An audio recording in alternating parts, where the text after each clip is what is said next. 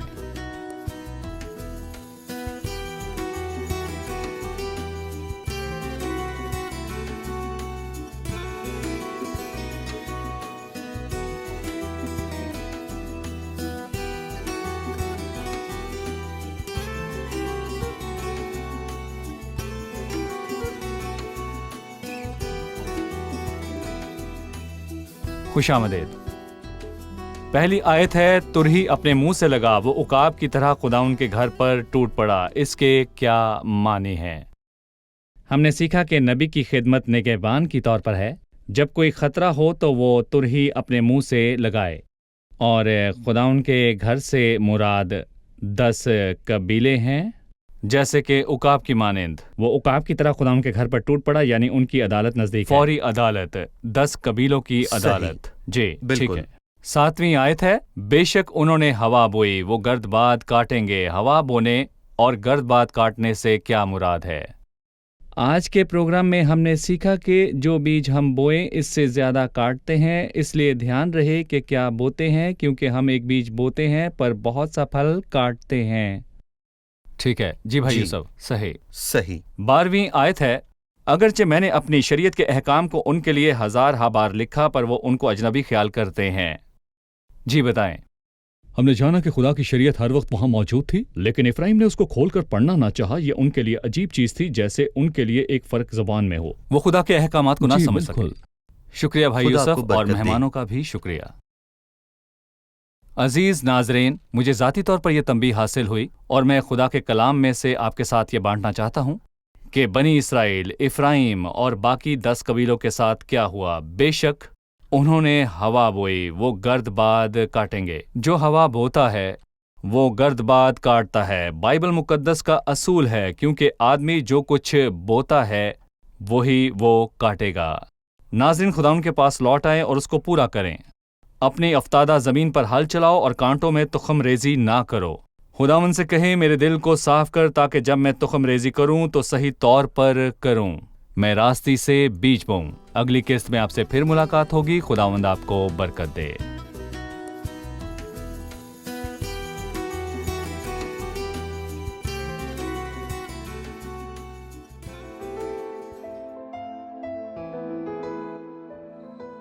تیرا کلام رہے گا قائم، پہاڑ جب نہ رہے خدایا، تیرے منہ کی ایک بات بھی ٹلے گی نہ، چاہے کچھ بھی ہو۔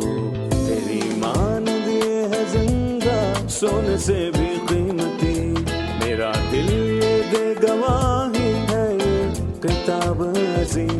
نازل کرے اپنا کلام، شکستہ دلوں کو سکون ملے، تاریکی دور ہو میری راہیں روشن کر، دل اپنا کلام کثرت سے اے خدا بدل دے، رہائی دے کثرت سے پھل ملاؤ۔ کلام رہے گا قائم، پہاڑ جب نہ رہے خدایا، تیرے منہ کی ایک بات بھی ٹلے گی نہ، چاہے